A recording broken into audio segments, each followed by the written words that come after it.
민주당 공천 자금 계속되고 있는데요. 어제 의총에서는 깜짝 등장한 이재명 대표를 향해서 비명계의 성토도 이어졌습니다. 임종석 전 실장이 중성동갑에서 공천 컷오프된 데 대해서 고민정 의원이 최고위원 사퇴하면서 갈등이 최고조에 이르고 있는 상황입니다. 총선 이제 40여일 앞으로 다가왔는데요. 분당갑에 전략 공천된 이강재 전 국회 사무총장과 이야기 나눠보겠습니다. 안녕하십니까? 네, 안녕하세요. 네. 자, 분당갑 지역구 먼저 좀 얘기를 먼저 해보겠습니다. 네. 좀 혼란한 상황이에요, 당은. 그 상황에서 분당갑 전략 공천을 받았습니다. 네. 뭐 지역 상황도 한번 보셨을 것 같은데 어떻습니까?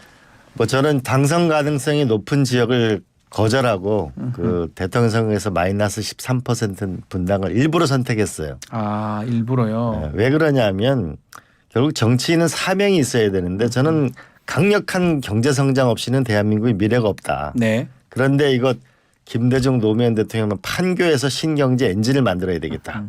두 번째로는 국민이 좀 행복하게 살아야 되는데 4차 산업혁명 시대에 맞는 미래 도시가 필요하다. 네. 이 분당의 재건축을 통해서 일과 직장, 주거, 의료, 문화가 함께 있는 미래 도시 모델을 만들어서 분당 주민들 행복하고 그걸 전국으로 퍼뜨리고 싶다. 이런 사명을 가지고. 그럼 여러 가지 지역구 얘기들이 있었잖아요. 뭐 세종 얘기도 있었고 종로 얘기도 있었는데 가장 분당갑 판교 쪽이 좀 끌렸던 겁니까?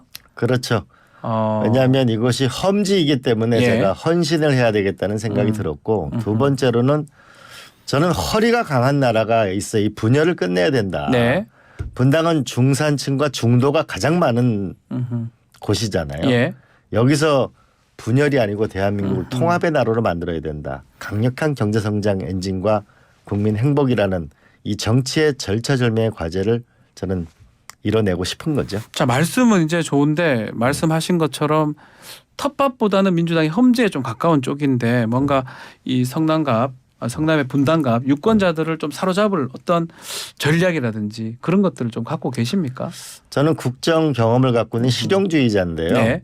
이 분당갑의 주민들이 가장 원하는 건 재건축을 빨리 하는 거잖아요. 아하, 예. 경제성 있고 좀 쾌적하고 탄천이 양재천보다 좀 더 쾌적한 걸 원하시는데 이러면은 저는 안철수 선배하고 정책 토론을 제안해요. 정책 토론. 좀 지긋지긋한 이게 정쟁 선거 말고 어떻게 하면 누가 재건축을 더 잘할 수 있을 건가 이런 정책 토론을 하게 되면 전 유권자는 당보다는 사람을 보고 판별하실 거다라고 생각하죠. 말씀처럼 지금 안철수 의원하고 지금 이제 붙습니다. 자, 뭐 안철수 의원이 오늘 잡아라 이런 당의 요청입니까? 아니면 좀 반대로 해석해서 좀 험지 출마해서 희생을 앞장서라. 어떤 게 더 당에서 컸다고 봅니까? 아무래도 안철수 후보를 이길 사람이 누구인가라고 했던 게 컸고요. 아무래도 제가 이제 국정 경험이 민주당에서는 국정 경험에는 실용주의자니까 분당의 이 중산층 중도에게는 가장 설득력이 높은 후보이자지 않을까. 특히 이제 저를 많이 선택했던 거는 노무현 대통령 시절에 연기금을 주식 투자를 해서 주식이 700포인트에서 코스피가 2000포인트에 마감됐거든요. 예. 그러면 저 같은 경우에는 이제 국민연금을 코스닥에 주식을 살 수 있도록 하면 일었을 수 있고 판교라는 곳엔 젊은이들이 많잖아요. 네. 그러면 그분들의 직장과 주거를 같이 만들 수 있는 이런 제가 혁신도시 기업도시 이런 걸 많이 기획을 해봤으니까 이 새로운 변에 강하지 않을까 이런 판단을 한 거 아닌가 싶습니다. 그래서 당에서 뭐 두 가지 정도 다 판단하고 했을 것이다. 근데 제가 원한 게 훨씬 크죠. 아, 당보다는 우리 총장님께서 더 원했었다. 예, 왜냐하면은 그 다른 사실 좀 더 좋은 당선 가능성이 좋은 지역구에 갈 수 있었어요. 아, 충분히 가능했다는 겁니까? 예. 그런데 제가 그걸 선택한 거는 정치는 배지를 위해서 하는 게 아니고 시대를 개척하기 위해서 하는 거고 희망을 파는 상인이라고 저는 생각합니다. 그리고 저는 분당 주민 정도의 유권자라면 저는 실력 있는 미래를 선택할 거라고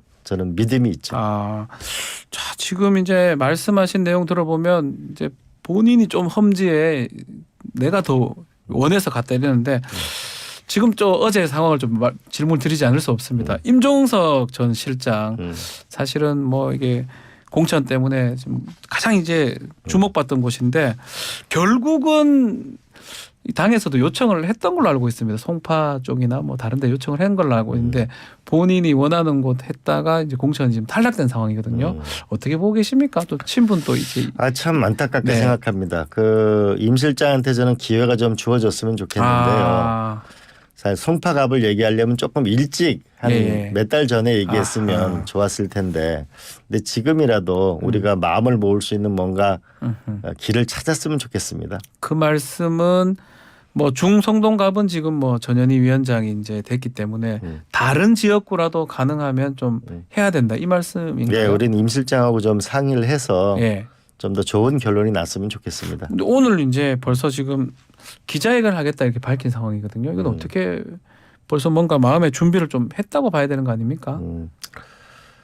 참 안타까운데 서로 의논도 많이 했는데 네. 그 좀 더 같이 갈 수 있는 길을 좀 찾았으면 좋겠습니다. 알겠습니다. 지금 공천 관련된 질문을 좀 더 드려보면 이 뭐 이런 뭐 속칭 말들이 많습니다. 뭐 친명은 횡재하고 비명 행사다. 실제로 좀 그렇게 좀 보십니까? 지금 분당감만 보더라도 예를 들어 보면 이 김지호 부실장인데 예. 뭐 이른바 찐명 아니냐 이렇게 불리던 사람이거든요. 그걸 따져보면 우리 이광재 사무총장이 되신 걸 보면 또 그런 것도 아닌 것 같기도 하고요. 어떻게 지금 봐야 됩니까? 전반적으로. 결국은 그 공천에 따라서 뭐 이게 합리적이라고 네. 볼 수도 있고 불합리하다고 볼 수도 있는데요. 결국 국민 눈높이가 중요한 것 같아요. 네. 지금 국민들이 볼 때 민주당의 공천이 과연 잘 되고 있다고 보는 것인지라고 되는 그 국민 눈높이에 맞추는 게 중요하다. 왜냐하면 정치는 자기가 하고 싶은 것을 말하는 것이 아니고 국민들이 무엇을 생각하는지 예. 어떤 눈으로 바라보고 있는지 그것을 경청하고 그들과 국민과 함께하는 것이 진 정치의 순리라고 봅니다. 예. 그렇게 해야 되는데 조금 기대치에는 지금 민주당 공천이 못 미친다 이렇게. 민주당 공천이 조금 더 예. 좀 더 좀 단합하고 사실 뭐 친 DJ, 친노, 친명, 친문 그다음에 신진 인사 이런 거 가리는 거 없이 네. 어차피 이 정부를 60%가 국민이 잘 못한다고 생각하잖아요. 그럼 그 마음을 다 모으는 것이 저는 좋겠다. 왜냐하면 야당은 네. 이기는 공천을 해야 되고 여당은 국가의 비전을 실천할 수 있는 참신한 인사 공천을 해야 되거든요. 네. 왜냐하면 여당은 국회의원 떨어져도 다른 자리를 줄 수가 있잖아요. 그러니까 야당은 이기는 공천을 할 필요가 있다라고 생각합니다. 뭐 지금 뭐 결국은 이제 이 임종석 실장 그 공천 탈락 부분 이게 가장 지금 최고조에 달한 상황이라고 봐야 되는데 또 한편으로는 한동훈 위원장이 이제 기치가 운동권 청산해야 된다 이렇게 좀 기치를 걸었는데 그 프레임에서 좀 벗어나기 위해서 임종석 전 비서실장 뭐 누가 뭐 자타 공인 뭐 운동권 하고 이렇게 연결이 되기 때문에 그런 또 얘기도 있거든요. 저는 김종인 그 예. 박사님의 운동권 프레임 그거 한심한 얘기다라는 얘기가 맞다고 보는데요. 예. 원희룡 장관도 운동권이었잖아요. 우리가 서울에 보면 영화 이후에 그 전두환 정권이 광주를 학살하는 그 장면을 보고 어떻게 민주화 운동을 안 하겠어요. 그러나 우리가 87년도가 국민소득 3천만 불이었거든요. 예. 근데 지금은 3만 불이잖아요. 지금 AI 혁명이 어떻고 미중의 패권 전쟁이 어떻고 이런 시기를 얘기하면 또 새로운 인물이 필요한 것이죠. 우리는 지금은 과거를 얘기하는 것보다는 지금 무엇을 할 수 있는가를 얘기하는 게 맞지 않을까 네. 싶습니다. 자, 결국 지금 뭐 상황은 이제 뭐 긍정적으로 말씀을 하셨지만 서른 의원도 지금 기자회견, 뭐 탈당 기자회견을 할 것 같고요. 또 어제 박영순 의원 탈당해서 지금 그런 상황인데 집단 좀 탈당의 가능성도 있다고 봐야 됩니까? 어떻게 보십니까? 저는 어쨌든 여기서 좀 대타협의 길이 생기기를 빨리 희망합니다. 국민들이 볼 때는 지금 코로나 때보다 살기가 어렵잖아요. 지금 트럼프 대통령이 당선될 가능성이 높아지면서 네. 안보 위기에 대한 국민들의 불안이 높잖아요. 그러니까 지금 고려 거란 전쟁에 국민들이 이렇게 열중하고 있는 거 아니에요? 네. 이때 좀 경각심을 가지고 민주당이 좀 단합해야 되겠다고 생각합니다. 그렇다면 뭐 지금 서른 의원이나 뭐 정했던 분들은 그렇지만 또 홍영표 의원 얘기도 좀 있는 것 같고 더 이어지지 않게 지도부가 좀 해야 된다. 이렇게 저는 좀 보십니까? 결단이 필요합니다. 우리가 그 노무현 대통령이 이런 말씀을 하셨잖아요. 그 강물은 바다로 가는 걸 포기하지 않는다라고 말씀하셨는데 남한강하고 북한강이 합쳐서 바다로 가잖아요. 네. 우리 지난번도 말씀드렸지만 석양이 아름다운 건 낮하고 밤이 만나기 때문에 아름답잖아요. 저는 친명이다, 비명이다, 친문이다 이 경계를 넘어서 우리 정말 하나 되는 모습을 보여줘야 국민들의 마음을 얻을 수 있을 거라고 생각합니다. 자, 이제 공천도 좀 뭐 마무리 국면이기도 하고 그럼 결국 이재명 대표의 결단이 좀 필요하다. 그 부분을 말씀하시는 겁니까? 서로 우리는 지금 만나야서 대화를 할 때라고 봅니다. 물론 국민의힘도 좀 있다가 이제 29일 지나고 나면 강남과 영남 공천을 두고 한번 저기도 소용돌이가 있을 겁니다. 네. 근데 그 소용돌이를 빨리 우리가 좀 끝내야 되고 저는 정말 국민들이 답답해하는 이 민생 경제 문제, 외교안보 문제에 대해서 좀 정책적인 비전 얘기가 많았으면 정말 좋겠습니다. 이재명 대표의 결단 중에 뭔가 사퇴라든지 불출마 선언 이런 것도 포함이 좀 될 수 있는 겁니까? 글쎄 지금은 임 실장이나 몇몇 분들하고 우리가 머리를 맞대야 되지 않을까 싶은데요. 우리 이해찬 대표님도 말씀도 계시고 했었으니까 좀 지혜를 모아야 될 때라고 봅니다. 그 좀 전에도 뭐 말씀하셨는데 노무현 전 대통령하고 뭐 가장 옆에 계셨기 때문에 혹시나 노 전 대통령이 이 상황을 보고 계셨다면 어떤 메시지를 냈을까요?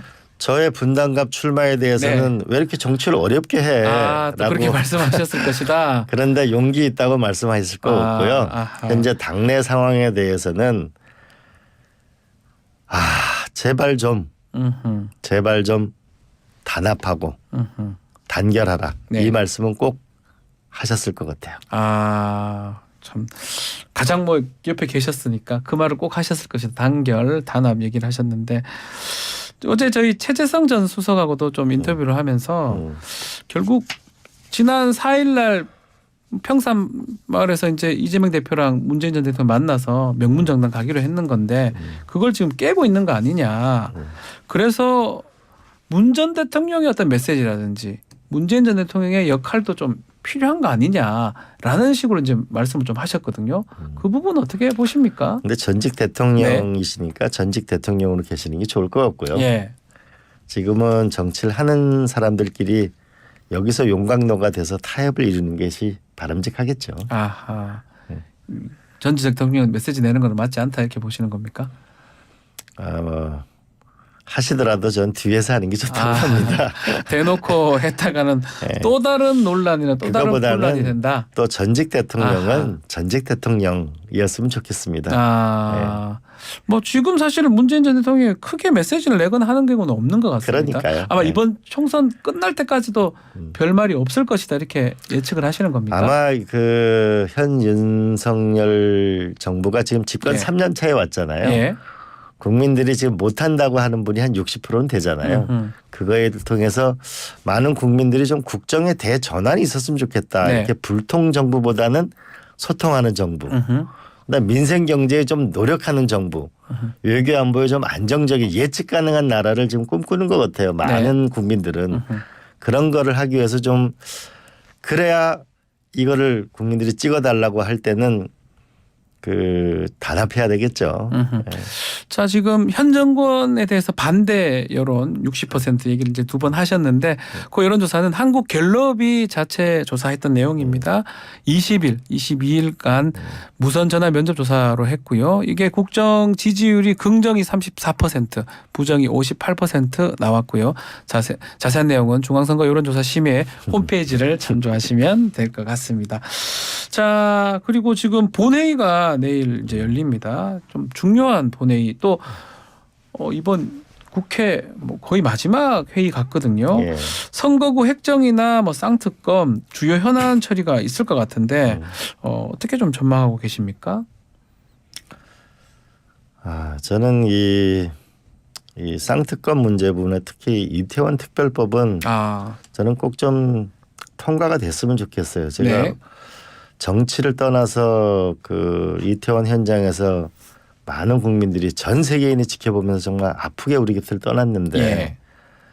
그분들의 그 가족분들이 그 꽃을 들고 이 국회에 와서 호소하는 그 눈물 어린 장면을 우리는 잊으면 안 된다고 봅니다. 네. 국민 없는 국가는 없거든요. 좀 비정한 정권이 되지 않고 따뜻한 정권, 따뜻한 정치가 되려면 그 특검은 꼭 통과됐으면 좋겠고 네. 그리고 또 하나는 이번 마지막 남은 지금 우리가 미해결된 법률이 몇 개 있거든요. 그렇죠. 민생법안까지 예. 잘 끝냈으면 좋겠습니다. 자, 그리고 뭐 지금 쌍특검법도 지금 이제 재표결이 되는 상황인데 어떻게 보고 계십니까? 저는 그 결국 김건희 특검도 네.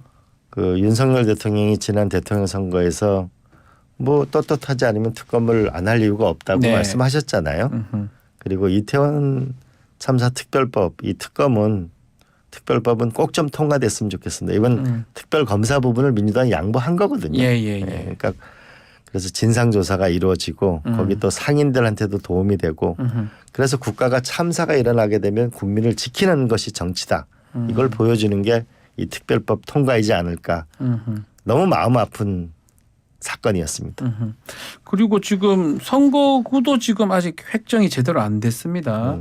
그래서 지금 뭐 민주당하고 국민의힘 좀 의견이 합치 안 되는 분위기인데 어떻게 이것도 좀 정해져야 되는 거 아닙니까? 지금? 아마 저는 타결이 네. 그 날 거라고 보는데요.